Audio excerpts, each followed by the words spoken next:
This is Wes O'Donnell, and today we're talking about experimental U.S. artillery systems sent to Ukraine. Soft Recoil Technology, or SRT, is the new hotness for all your anti-Russia needs. When I was in the Army Infantry, they called us the Queen of Battle, which, if I'm being honest, I always thought was a little weird. After all, I served at a time when the infantry was hyper-masculine, boys don't cry, heartbreakers, and life takers, and all of that stuff.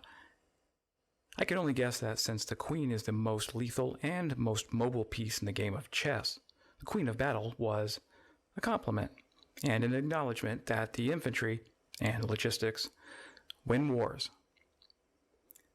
And while they called the infantry the Queen of Battle, our comrades over in artillery were the kings.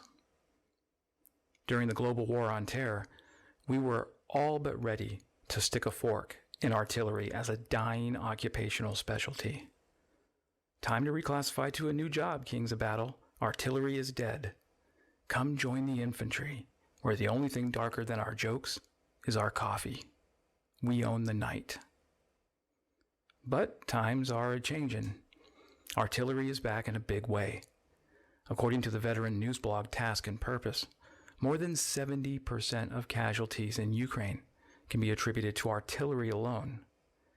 Invaluable lessons learned in the Ukraine war have lit a fire under U.S. military planners.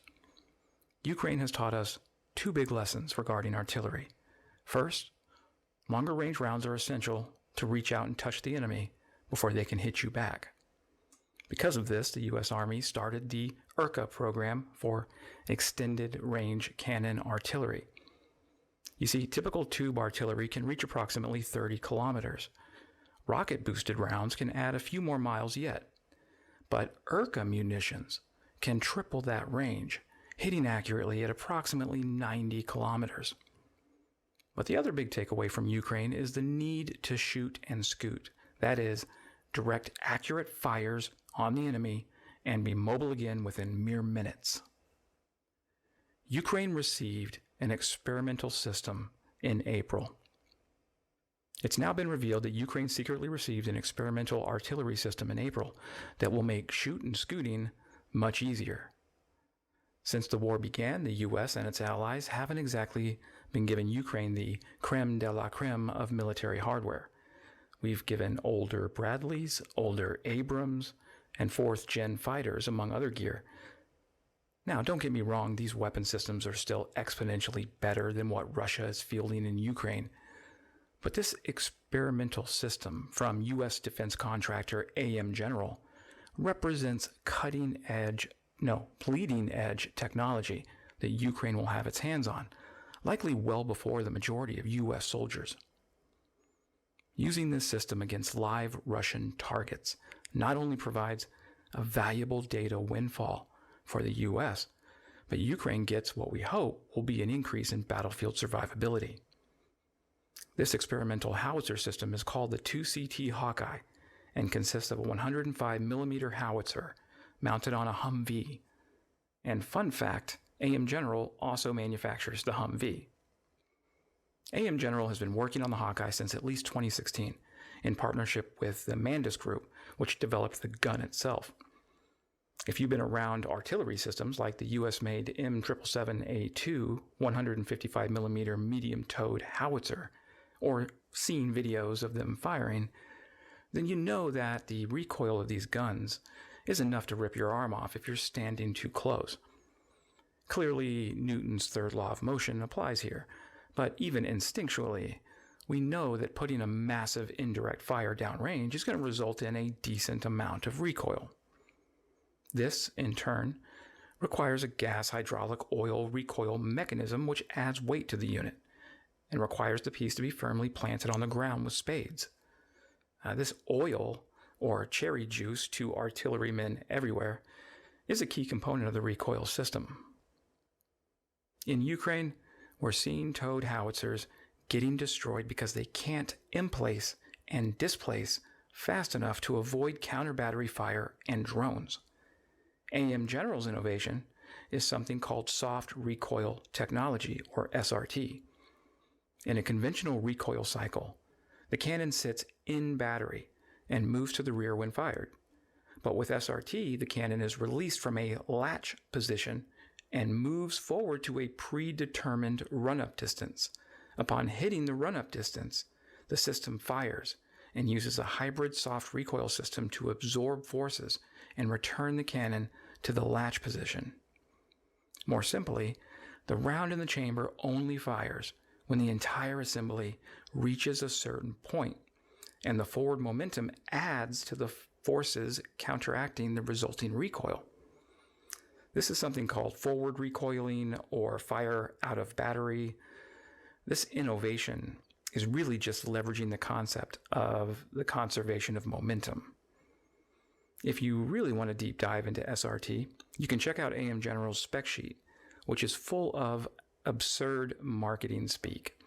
And I say absurd because they are literally selling this system to an audience of 1 or 2 people in the government. Seriously, this is an actual tagline from their brochure. Transform your existing vehicle platforms into more mobile and lethal weapon systems. They're sure as heck not marketing to me. As much as I'd love to mount this on my wife's minivan, I think the recoil might be too much, even for SRT. Jokes aside, Ukraine will mark Hawkeye's combat debut. The Hawkeye can shoot 2 rounds and move away in 3 minutes. This will be crucial in a war zone where drones proliferate and are often used to spot stationary Ukrainian artillery. Not to mention, explosive Russian FPV drones are a constant threat to conventional artillery. Having an artillery piece that can shoot and scoot within 3 minutes could drastically increase these systems' survivability on the battlefield, not to mention saving Ukrainian soldiers' lives. We first learned of this experimental system heading to Ukraine when a man named Mike Evans, AM General's Director of Soft Recoil Technologies, mentioned it during a panel talk at the U.S. Field Artillery Association's Fire Symposium 2024 back in May. During the talk, he said, and I quote, "I'll give you a recent experience that we have. We recently put a 105 system into Ukraine. We shipped it in April. We trained on it for 2 weeks. They immediately went into testing, and that system is destined to be the first soft recoil system in combat. It's going right into combat to test on live targets." Notice that he didn't say the Hawkeye by name, but AM General only publicly offers one soft recoil 105mm system, and guess what? It's called the Hawkeye. He also didn't mention how many were sent to Ukraine. Because of this, it's hard to say whether this will result in a big capability boost for Ukraine. If it's only one system, it's not likely to move the needle, if you'll forgive some corporate jargon. In a modern battery, the unit typically has 6 to 8 howitzers, so AM General might have sent several Hawkeyes to form a battery. This would be more potent and would provide redundancy in case one gets eliminated by Russian drones. And after all, Mr. Evans would have egg on his face if he sent a single experimental gun and it got killed right away without the opportunity for data collecting. So my money is on a few, perhaps as many as 8. Hawkeye's performance in Ukraine could have big implications for the U.S. Army back home. Right now, the U.S. Army is experimenting with a larger 155mm soft recoil howitzer from AM General and Mandus Group called Brutus, mounted on a 6x6 family of medium tactical vehicles cargo truck.